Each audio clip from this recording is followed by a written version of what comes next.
Assalamualaikum warahmatullahi wabarakatuh. Perkenalkan, nama saya Farizza Prasetyo dari Prodi Teknik Lingkungan Angkatan 2021. Ingin menjelaskan tentang pengertian fungsi, manfaat, dan jenis-jenis bendungan. Pengertian bendungan. Bendungan adalah bangunan yang berupa urukan tanah, urukan batu, beton, dan atau pasangan batu yang dibangun selain untuk menahan dan menampung air.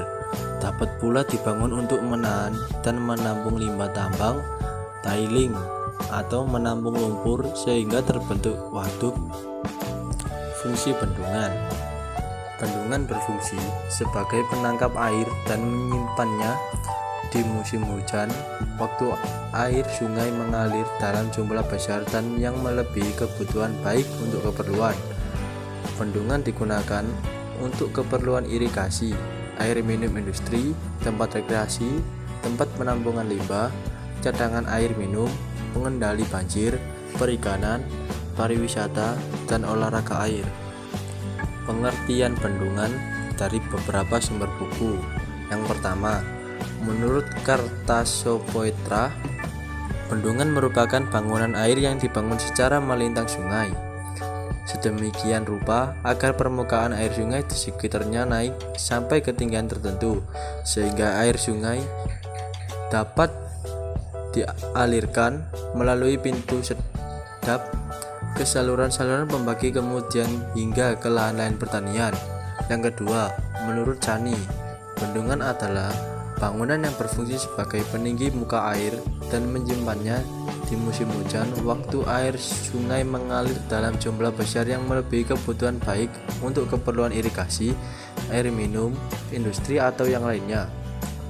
Yang nomor 3, menurut Peraturan Menteri Nomor 72 RT garing 1997, bendungan adalah setiap bangunan penahan air buatan, jenis urukan atau jenis lainnya yang menampung air atau dapat menampung air, termasuk pondasi bukit, tebing tempuan, serta bangunan pelengkap dan peralatannya, termasuk juga bendungan limbah, galian, tetapi tidak termasuk bendung dan tanggul. Fungsi dan manfaat bendungan. Yang pertama, irigasi. Pada musim hujan, air hujan yang turun di daerah tangkapan air sebagian besar akan ditampung sehingga pada musim kemarau, air yang tertampung tersebut dapat dimanfaatkan untuk berbagai keperluan, antara lain sebagai irigasi lahan pertanian. B. Penyediaan air baku. Waduk selain sebagai sumber untuk pengairan persawahan juga dimanfaatkan sebagai bahan baku air minum di mana daerah perkotaan sangat langka dengan air bersih. C. Sebagai PLTA. Dalam menjalankan fungsi sebagai PLTA, waduk dikelola untuk mendapatkan kapasitas listrik yang dibutuhkan. Pembangkit listrik tenaga air atau disebut PLTA adalah suatu sistem pembangkit listrik yang biasanya terintegrasi dalam bendungan dengan memanfaatkan energi mekanis aliran air untuk memutar turbin diubah menjadi energi listrik melalui generator. D. Pengendalian banjir. Pada musim hujan, air hujan yang turun di daerah tangkapan air sebagian besar akan mengalir ke sungai-sungai yang akhirnya akan mengalir ke hilir sungai yang tidak jarang mengakibatkan banjir di kawasan hilir sungai tersebut. Apabila kapasitas tampung bagian hilir sungai tidak memadai, dengan dibangunnya bendungan-bendungan di bagian hulu sungai, maka kemudian terjadinya banjir pada musim hujan dapat dikurangi, dan pada musim kemarau air yang tertampung tersebut dapat dimanfaatkan untuk berbagai keperluan, antara lain untuk pembangkit listrik tenaga air, untuk irigasi lahan pertanian, untuk perikanan, untuk pariwisata, dan lain-lain. Perikanan. Untuk mengganti mata pencarian para penduduk yang tanahnya digunakan untuk pembuatan waduk dari mata pencarian sebelumnya beralih ke dunia perikanan dengan memanfaatkan waduk untuk peternakan ikan di dalam jaring-jaring, apung atau keramba-keramba. Pariwisata dan olahraga air. Dengan pemandangan yang indah, waduk juga dapat dimanfaatkan sebagai tempat rekreasi dan selain tempat rekreasi juga dimanfaatkan sebagai tempat olahraga air maupun tempat latihan para atlet olahraga air. Jenis-jenis bendungan. A. Bendungan berdasarkan ukuran. Berdasarkan ukuran terdapat dua jenis bendungan, yaitu bendungan besar atau disebut larger dams. Bendungan yang tingginya lebih dari 10 meter diukur dari bawah pondasi sampai puncak bendungan. Yang kedua, bendungan kecil, small dams.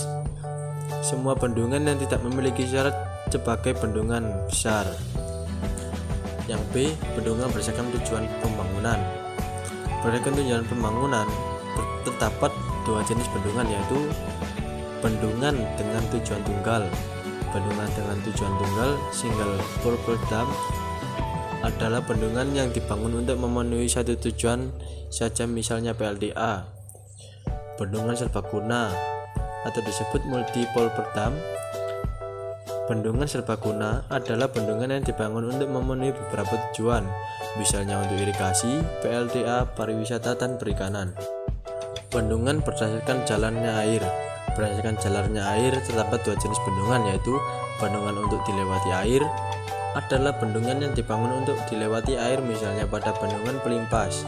Bendungan untuk menahan air adalah bendungan yang sama sekali tidak boleh dilewati air, biasanya dibangun berbatasan dan biasanya terbuat dari beton, pasangan batu atau pasangan bata. Bendungan berdasarkan konstruksinya.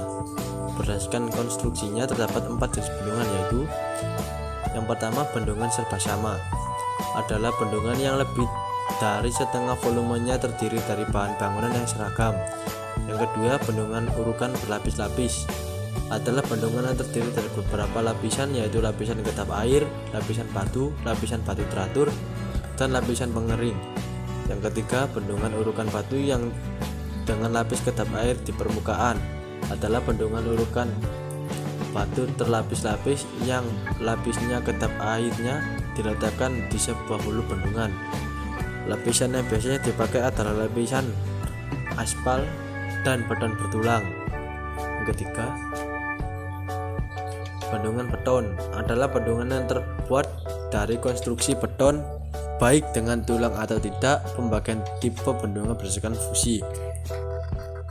Bendungan berdasarkan fungsi. Berdasarkan fungsinya terdapat beberapa jenis bendungan, yaitu bendungan penggelak pendahuluan, bendungan penggelak, bendungan utama, bendungan sisi, bendungan di tempat rendah, tanggul, bendungan limbah industri, dan bendungan pertambangan. Sekian presentasi dari saya, kurang lebihnya mohon maaf. Assalamualaikum warahmatullahi wabarakatuh.